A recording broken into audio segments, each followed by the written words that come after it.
On the road, in the gym, at a coffee house. No matter where you listen, this is Prevention Perk. I'm Steve Miller with Mid-America PTTC. It's time to perk up our prevention efforts. My guest today is Nicole Augustine. She is an entrepreneur, public health professional, social justice advocate, and published author. She has worked across every level of prevention practice and since 2015 has been the founder and CEO of RIZE Consultants. Nicole is passionate about prevention, and she's a thought leader with a desire for a greater impact and to drive community change through innovative strategies. Hello, Nicole Augustine. Welcome to Prevention Perk. Hello, Steve. It's a pleasure to be here. I'm excited about this. We've got a lot we're going to unpack today, so let's get right into it. And I'd like for you to share with our audience, what was your path into prevention? How'd you get into this line of work? Oh my gosh. Wow. So for me, my path in prevention actually started in college. And it first began actually in sexual health prevention. And I got a really cool opportunity to work in a college health center to be what they called at the time a sexual health intern. And what was interesting for me is I almost immediately started to learn about alcohol, because in the college space, almost anytime someone experienced an unwanted or unplanned sexual experience, alcohol was involved. So I got the world of SUD and sexual health became really intertwined for me. And what happened is after I graduated from undergrad, I got an opportunity to come on full time as what they called a health promotion assistant, providing motivational interviewing for students on campus who had gotten in trouble because they were underage drinking, for instance. And it was through that experience that I began to learn about substance use disorders. I learned about motivational interviewing. I learned harm reduction. And it was life-changing for me, because having been someone who grew up in Oklahoma, where I wasn't taught anything, it was a conservative state, the things I was learning that I was then able to share with other folks was life-changing, for those people. And I kept thinking, how do I not know more about this? And that experience in the early 2000s is what really kind of sparked my interest in sociology and public health. And I went on to grad school to study and get my MPH. And it was after that time that I really started working in prevention as a prevention specialist. I was doing prevention education and parenting groups and all sorts of stuff. And it's been quite an amazing journey over the years. You're listening to Prevention Perk. The funder of this project, along with all the other products of the Mid-America PTTC, is the Substance Abuse and Mental Health Services Administration. Although funded by SAMHSA, the content of this recording does not necessarily reflect the views of SAMHSA.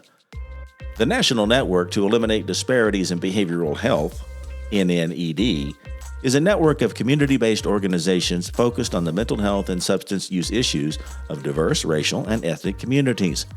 Learn more at nned.net. Well, it's interesting to me. So you launched right into prevention specialist, and then within just a few years, you launched your own company, your own consulting firm. Tell us a little bit about RIZE Consultants. Yes. So, wow, that journey happened really fast. And what I'll say, Steve, that has been interesting for me, you mentioned in my bio that I'm an entrepreneur, and that has really been at the heart of everything I've done. And I specifically identify as a social entrepreneur, which is someone who takes business concepts and ideas and puts them towards social impact. So in my case, what interesting that happened is the beginning and starting of RIZE Consultants happened out of necessity. And it's connected to a personal story. My grandmother ended up raising me. So she was like a mother to me. And back in 2014, she started to get dementia. She couldn't live by herself anymore. So I took on the challenge of becoming a caregiver. And I relocated her from Oklahoma to North Carolina to be with me, to be closer. And in that personal transition, I found it difficult to maintain a traditional 9-to-5 job. but I loved the work that I was doing. And so I said, well, why not create a consulting business so I can still do what I love and earn income in life, but be available to my family? And so the building of Rise happened out of that. And the evolution of the company has been awesome and wonderful ever since, you know? That's fantastic. You always have struck me as the kind of person that just is inspired by your own thoughts and really just kind of, I don't know, speak them into truth or, hit Yeah. the ground running with them. And you've done some amazing things, including in helping the workforce development through prevention. You've published a book, and let's talk a little bit about that, but also you've done some work as a curriculum developer. So we'll talk about both of those. Yes, yes, yes. So all of this has been central to who I am as a person and the things I care about. So for me, when I got into prevention, I loved it. I also felt like I didn't have a lot of workforce development support. Because I'm a natural learner and curious, I spent a lot of time learning and teaching myself a lot. And so one of the foundational services of RIZE Consultants has been focused on workforce development. And underneath that umbrella, I decided to get certified. I built my own study group to get certified with a group of folks. We had heard, this was back in 2014, we had heard that a lot of people would take the test and not pass. And honestly, it had us nervous. So we started our own study group. And I got a lot of really positive feedback from my colleagues. They were like, you're really good at teaching. You should consider like taking what you've helped us with and building an actual presentation with that. And so I took the advice. I started documenting the things that I learned and the concepts that I felt people should know in order to test well. In Google Drive, honestly, is where I started. And I had my book in Google Docs from about 2015 to 2019, and came across a publisher through a wonderful, that's a whole other story itself. And I got the opportunity to actually academically publish the study guide. And it's been, for me, a great experience because I've always wished there were more resources for folks to pass the exam, and have felt like there haven't been very many. And so, true to my nature, I'm like, well, let's see. I did it. I put it out there. It has been the most nerve-wracking thing to do, Steve. When you put your words out, you're like, oh my gosh, what are all the ways people are going to judge my words? So I tell you, like, I appreciate, the way in which you call me inspiring. It's also a scary place to be, right? To be out there kind of doing things and saying you want to and actually doing and executing them. But truly publishing and developing this book that's been focused on helping people pass the exam has felt very rewarding to me. And to me, I think it's just one of what's so much more writing that needs to happen in the field of prevention as a whole. Well, it's my understanding now they have changed the testing. Is that right for Yes, certification? that So, is so right. are you working on, from your vantage point, are you working on kind of an update to your book? And I guess before, even if that got launched, the book that's currently available would be beneficial. Just whatever changes need to be made. That is correct. So the book that currently exists would be beneficial. I've actually had people who've reached out to me, let me know they've used it, studied, done very well. So I'm already getting very positive feedback. You are right. They released a new test in March. So what I'm looking out for is what has changed, what's different, so that I'm already got in the works in addition to, because right now, so far I am the only person who's done it. And for me, I feel like let's keep it live, let's keep it current so that the resource to help people pass is there and available. So more along the lines of being that educator, I also know that you've done some curriculum development, That's right. and actually, I'm going to get a chance here very soon to go through one of the courses that you helped to design. But can you talk a little bit about your work developing curriculum? Yes, absolutely. So I had the wonderful recent pleasure of being invited to be a part of the curriculum development team for a new curriculum that is based upon SAMHSA's Prevention Core Competencies document. So I always say, if people haven't seen this, like, please look at it. It's a wonderful assessment of what are the skills needed to do prevention work. At the same time that SAMHSA put this out, they realized that there is limited training that helps people understand prevention and prevention science. So through the PTTC NCO office, myself, along with a company by the name of APSI, which I tell people, please look them up. If anyone doesn't know Dr. Zilli Zobada, you should. If you're a prevention folks, Google her name, look her up. She is foundational to so much of our prevention research. And for me, as a prevention person, but also a bit of a nerd, it was an honor to work alongside like a prevention scientist. And this course is built upon prevention research and really looking at what's the theoretical framework that we need to know to understand why prevention works. What is prevention science? How do we actually select evidence-based interventions and strategies? And we've done 2 pilots so far. And what I'll say is there are people who have come to this training who also have come to SAPS. And I heard a participant say this, and I love it. I repeat it because I think they describe it so well. SAPS, which is, now our, application of prevention skills, okay, which is focused on how we implement the strategic prevention framework. The prevention core competencies focuses on why we use evidence-based strategies, why we use theory, and it really takes a step back from what SAPS does, which is more technical of here's how you do this thing. And that's what folks have described as the biggest difference. So it's been an honor to be a part of the curriculum designing space because it's focused on workforce development, and I think that's a core piece that's missing. I think that's the disconnect between why sometimes people don't pass the exam, because my experience has been the training that I get on the job helps me do my job and do my grant deliverables, but that doesn't connect back to me knowing the theories behind prevention science. That's the knowledge gap that's happening. And so this curriculum is hoping to stand in that gap and add to the curriculums that already exist for the field. So kind of the way I understand it. So SAPS, like you said, that's kind of like how do we put this thing together and how do we do prevention? And then we've always, at least in the state that I live in, it's also required that you have ethics in prevention as part of a certification process. Is this another component? Twofold. Is this another component to that workforce development? But all 3 of these products standing alone should help an individual prepare themselves to get that certification as a prevention specialist. Is that my understanding? Is that correct?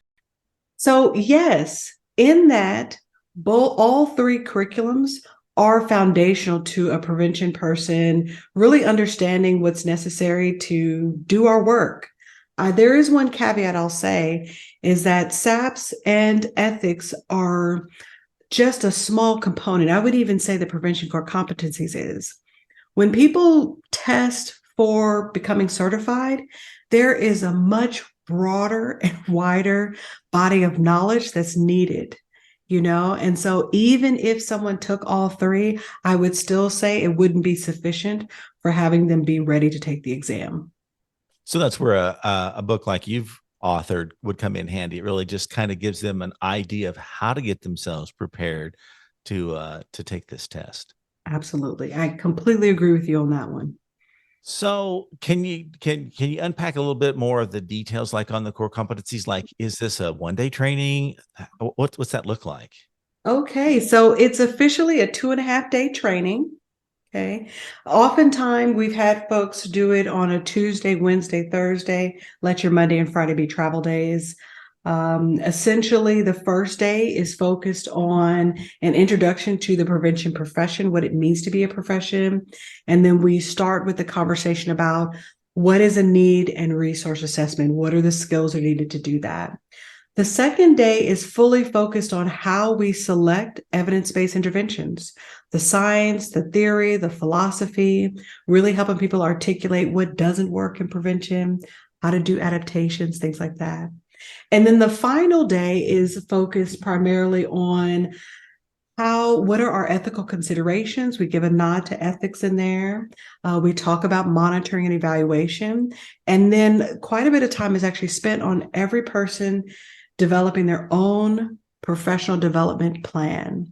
We actually bring up the wonderful map from the PTTC. We have people look up their state, what's required to get certified, what trainings do you need? We really spend some time. We want everyone to walk away with their own training plan of what all do I need if I want to become certified? What all do I need if I realize there are aspects of the training that I knew nothing about? What do I need to study more of? And that's really the package of what people get in the 3 days. So you're helping to design this curriculum. You're also, I would assume then that by default, you're a master trainer on this. Yes. In addition to the core competencies training itself, Mhm. individuals that would then elect to can go on and become a trainer of the material. Is that correct? That is correct. And actually, I am in the process of actually developing a virtual TOT for this because one of the things that is important is that the curriculum get out into the field. And right now, we have just a handful of people who are trained as trainers. So I am currently developing a virtual option for how to get a cohort of trainers trained on delivering this content. So I'm super excited about that. It's in production right now. With a release date around mid to end of May is the release date going to be for that, where people can have an opportunity to be trained as a trainer to then deliver this content in their communities and as often as they would like to. Now, the TOT would just be that component. Would an individual still need to go through the in-person 2.5 day training, and then they could take the virtual component on top of that? Not necessarily. We're actually being innovative with this approach.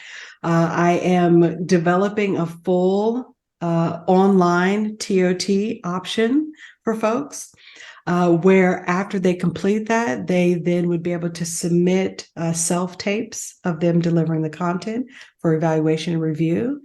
And then we would encourage people to actually shadow a live version or to do their first one with someone else first before being released. But we're really just trying to think about doing the TOT model a little bit different to make the content more accessible to folks, and to see how we can kind of get this out there faster. Well, I have heard Samson's got an ambitious goal of trying to train a large number of people. I've heard like 5,000 people That's they'd like to right. have It's trained on 5,000. this new curriculum. Mhm. So that's kind of exciting that you're thinking outside of the box about how can we get exposure to this, and then how can we get people to then learn it and train it in their own backyard, so to speak. That's correct. Yeah, that's exciting. Mhm. Well, there's another thing I want to talk about with you today. You were a guest with us last year in the Mid America region. We did a project with Kansas Prevention Collaboratives, and you have a Lunch and Learn series that you're going to deliver for us here again this year for the 4-state region. And it's the structural inequities affecting prevention. And I want you to really delve into that and tell us a little bit about what a participant might expect to learn when they participate in your Lunch and Learn. Yeah, the lunch and learn is something I'm really excited about for two reasons. One being that it's a lunch and learn, okay? And I remember the days where people used to get together and eat in front of each other, and we were okay with that. We've gotten into the Zoom world now, and people turn off their cameras to eat. Everyone's afraid to let someone see themselves eat. So for me, on a basic level, I'm like, this is a lunch and learn. It's okay. Come, bring your food. Let's talk. Let's have conversation, right? So in one respect, I'm just excited about that because it's a week long of an hour together with a group of people. And that excites me because it feels like we're able to build a bit of a relationship so that by the time we get to Friday, we've learned so much, we've built upon each day, right? The other thing is the topic. So this particular lunch and learn is really focused on conversations about structural inequities, what they are, how they look, how they show up in our prevention practice, and then thinking about what do we do about that now? Because what has been interesting for me over the past couple years, maybe 2 to 3 years, since 2020 or so, we've been having a lot of conversations about diversity, equity, inclusion, social justice, and I truly am ready to move beyond talk into practice, into action.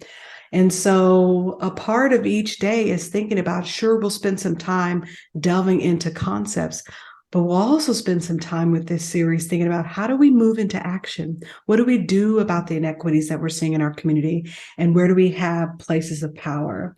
For me, this has become such a strong focus for myself because the world of DEI and social injustice and inequalities feels huge, like so daunting that I hear so many people say, what can I do?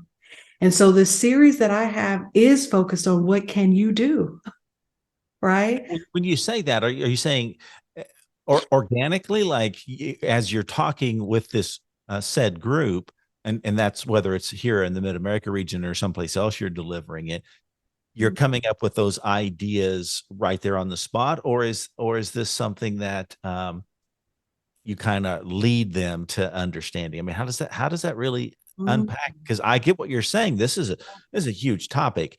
How do I take one bite of the elephant and then Mm-hmm. move out in and do something with it that's really tangible or practical? Is that Mm-hmm. how do you translate that, especially in a virtual space? Yes. So it's actually a little bit of both, Steve. And and that is a part of what makes my trainings I feel a little bit different. I have a great level of comfort with allowing real live brainstorming to occur in the space. One of the things I use to help with that is Mentimeter. It's a platform that lets people suggest things anonymously and everyone can see what it is. So there's a part of the content that is open where I'm dependent upon the audience to be there to work, to bring their mind, to brainstorm, because I do believe some of the best ideas come from the collective minds thinking together. So there's space in the trainings for that to happen. And then there's a part of it that's leading because I've been doing this for a while. I've had many conversations and I've come across some really cool ideas. So I pepper in a bit of examples too of what some folks have done to address particular challenges. And so for me, it's a mix of both where there is a bit of a leading to the water. My hope is that people will take their own drink though, right? And do that part themselves, is the best way I can describe the experience. So does one day build upon the other? Is a different subject each day? What's the week-long series look like? Yes. So it's a different subject each day. And I say this to that point, there's two interesting things to kind of think about because you're going to have some people who come in and come out and maybe don't go to all the days. I do feel if someone doesn't come to all the days and just kind of randomly shows up, they'll still get great value from any session because any session can be a standalone. At the same time, the content does build on itself. The first two sessions are really focused foundationally on making sure we have a shared language of what is a disparity, what is equity, what are some of these words and language we use, how does it show up in our work, and then really thinking about like the social context, the environmental context in which inequities occur. And then we built upon that to talk about how do we look at data, how do we assess to really uncover equity issues. We spend some time thinking about the equity in people. How do we be culturally sensitive, have cultural humility, those sorts of things. And then we end the week with a focus on our action. What is our action steps that we can be taking as leaders, as people who are prevention professionals in moving equity initiatives forward? Well, it's exciting, and I'm glad you're able to do this for us in the Mid America region. Now, with that said, and here we are in a podcast format, people might not hear this until long after it's gone, but we're doing it beginning on Juneteenth, which is June 19th of this year. And I think that's kind of exciting that just worked out that way, that we were able to plug that in. But I will put like contact information for RIZE Consultants in the show notes, because people might be interested in bringing something like this to their area. So I want to make sure that we can make that connection as well. But look for announcements about the structural inequities affecting prevention, the Lunch and Learn series. You'll start seeing that in various formats, social media, and in your email box once we get it all lined out and ready to roll. So it's going to be fun. It's always exciting. I do have one last question for you, Nicole. Is there something that you and I didn't discuss that you've been like holding back on, or maybe there's some wisdom that you want to share with the audience, something to pay it forward? Your parting thought. Well, I want to share a quote that I think of often, and it's a quote by a gentleman of the name of Wallace D. Wattles. He was around in the early 1900s. And there's a phrase he says that desire is possibility seeking expression. And this is something that I say to myself often, because in this place of being innovative and courageous, it's scary, Steve. And I just remind myself, if I have the desire for this, that means it's possible. That means it's doable. And I've just got to have the faith to make the first steps. So my words of wisdom is that if there is something you're thinking of, some innovative strategy for your prevention, for your community, if you're thinking about it, it's possible. Believe in it. Don't be discouraged by anything around you, because I already know for me in 2023, I'm doing stuff that I never thought was possible even 10 years ago. You're listening to Prevention Perk. The Prevention Core Competencies Guide provides professional direction affecting staff development, career ladders, and pipelines, and provides guidance for training programs and service delivery qualification. We'll put a link to this resource in the show notes, or search SAMHSA, Prevention Core Competencies. It's always a delight to chat with you, and I thank you so much for being a guest on the podcast. I will make sure that people can connect with your book and reach out to you in the future if they'd like to engage your consultant service. And I guess I did have another question. I hear that you also might have some articles out there as a contributing writer to a magazine. Is that right? So I became a writer for Brains Magazine about a year ago, actually. And funny story, it happened during CADCA. During CADCA, yes. Brains Magazine reached out to me, which I don't even know how they came across me, but they reached out to me and they were like, we like your perspective. We like who you are. We look for writers like yourself, and we don't have anyone with that voice on our platform. Would you be interested in writing? And it has been a professional goal of mine. You know, I did the book to really be writing more. So I took on the challenge of writing for Brains Magazine, and I just renewed for another year. So I have more writing to do. That's exciting. That's exciting. Well, thank you so much. I do appreciate you taking the time out to be a guest here today. And thank you for listening to Prevention Perk, a podcast from Mid-America PTTC. To learn more about our innovations, visit pttcnetwork.org and look under your PTTC for the Mid-America link. Remember, prevention is better together, and together we are stronger.